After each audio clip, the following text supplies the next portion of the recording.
Hi, my name is Brandon, and I'm an alcoholic and addict in recovery. Today I'm going to read some from This Naked Mind by Annie Grace, where she talks about what marketers are selling when they're selling alcohol. And then I want to talk a little bit about what the truth looks like behind some of the things that they're actually trying to sell. She says, when promoting alcohol, marketers sell a better human experience, relief from the human condition. And in doing so, we promise the opposite of what alcohol really provides. We sell happiness where there is pain. We sell romantic relationships when alcohol destroys healthy, fulfilling relationships. We sell sex when drinking deadens your senses and as a depressant actually decreases sexual desire. We sell stress relief when addiction derails your life. We sell increased mental capacity and creativity, yet drinking slows our brain function, resulting in less intelligent and creative thought. So I want to break these down one by one, give you my experience with these, because certainly a big part of the reason that I drank alcohol was because of the images that I saw through marketing campaigns, not just as an adult, but all my life. Alcohol is sold in ads as something that's luxurious, something that brings happiness, something that brings people together, something that makes you sexy, desired. Alcohol is marketed in an ingenious way, and for anyone more interested in that aspect of it, Annie Grace does a great job in her book of laying out some of the some other details about marketing campaigns and alcohol.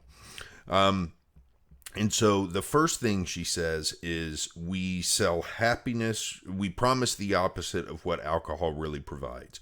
We sell happiness where there is pain. So I did a video yesterday about happiness and what is happiness really, and I'm not going to get into defining that word.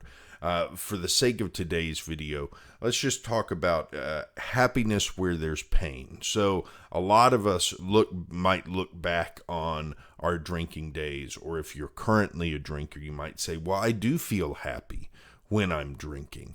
And what we have to look at, and I certainly identify with that. You know, there were times where I was unhappy in my life, where I felt depressed and sad, that after 6 or 7 beers, I felt better, and I felt those emotions. It wasn't that they were gone, they were just deadened. But at that point, I didn't care whether I had really dealt with them appropriately or whether they were just deadened and weren't bothering me. I was just using the alcohol to get away from them. And that, to me, was equal to happiness at that point in my life. So, but let's take a step back and look at the sum total. And here's what life looked like for me at one point. I was drinking every night, and at one point in my life, drinking every morning as well. And I would go through these cycles where I would, let's say, let's start on a Friday. I would start drinking on a Friday and basically drink my way through the weekend and not stop drinking until Sunday night. And Sunday, I'd pass out around 8 o'clock. You know, I'd get 10 hours of sleep Sunday night to prep for the next day. And even though I had gotten 10 hours of sleep, more sleep than I've had in years at this point in my life, even though I had gotten 10 hours of sleep, I would wake up exhausted, and I would wake up depressed. And it was a depression that weighed down on me with palpable weight. Like I could feel the weight of this depression, and I would carry that through the entire day with me. And as my drinking career progressed, it would last more than just one day. It would last Monday and Tuesday, and then Monday, Tuesday, Wednesday, and then pretty much all the time, I would get to a point where pretty much all the time that I wasn't significantly inebriated, that I wasn't deadening myself, I was depressed. And then it got even worse. Then even the alcohol could not help me deal with that depression. So the happiness that I thought that I was feeling as a result of drinking very quickly turned into this incredible depression that I never want to go back to. It was horrible.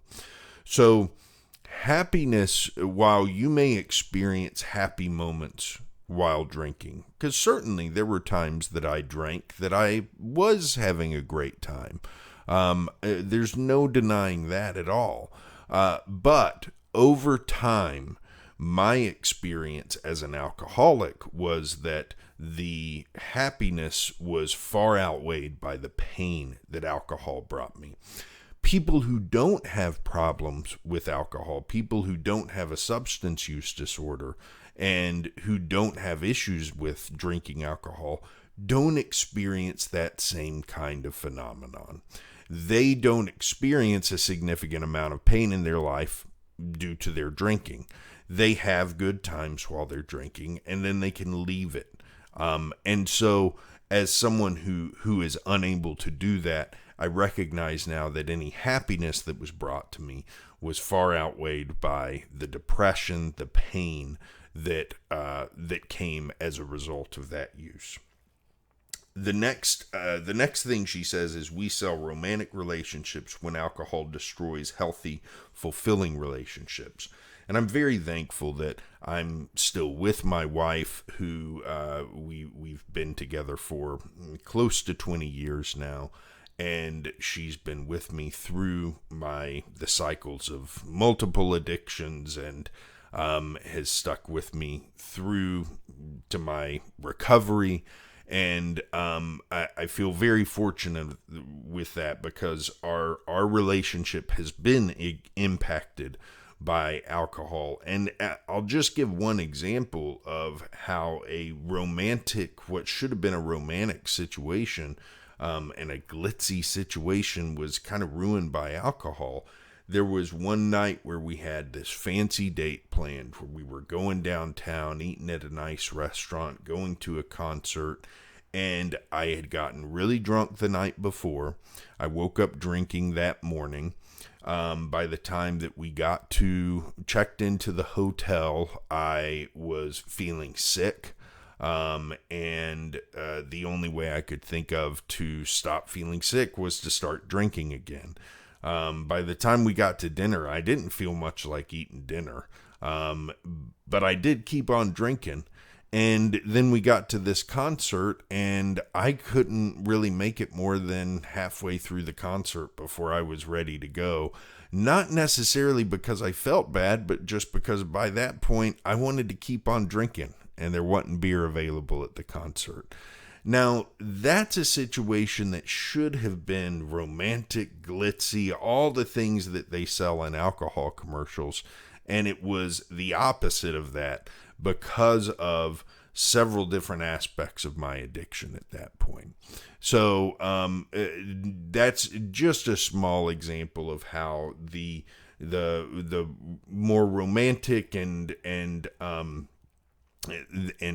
sparkly situations that are sold in these commercials can kind of be ruined when you're in a situation where you've got someone like me who is heavy in their addiction, and that causes problems in the situation. So the last thing I'll mention is, she says, we sell stress relief when addiction derails your life. I drank to relieve stress, as many people do, and I had no idea, and I am still gaining an understanding of just how much stress alcohol actually caused me in my addiction. I thought alcohol was relieving my stress, was helping me unwind, was helping me deal with the problems of the day.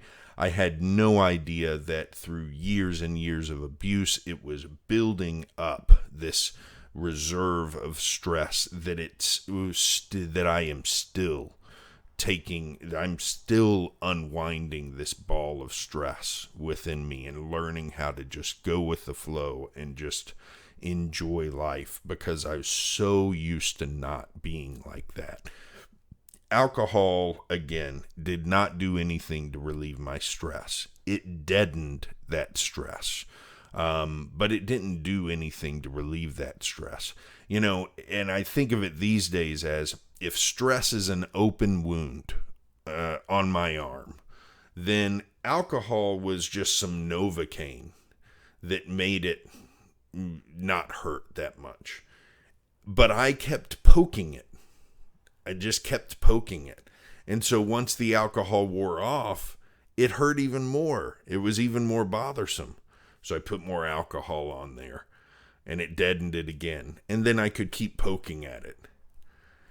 But as soon as the alcohol wore off, and this wound just keeps festering, and eventually it takes over your life to the point where even the alcohol can't deaden the stress that you're feeling. And that's when severe depression, anxiety starts to crop up, starts to be a problem.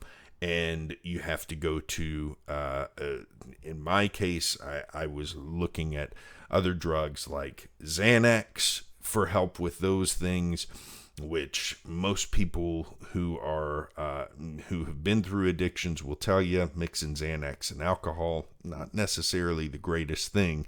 And I would have been prescribed Xanax had I been truthful with my medical providers about my alcohol use. But of course I wasn't, because I was scared that if it was taken away from me, that if I told somebody the truth about it, they would say, your problem is not stress or anxiety or depression. Your problem is addiction, and you need to go get that addressed before we're willing to do anything else for you.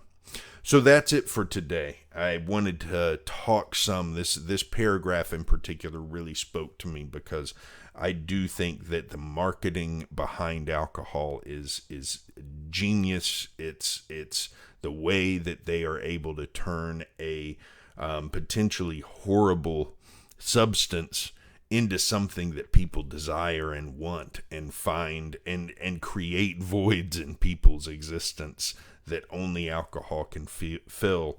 It's marketing genius.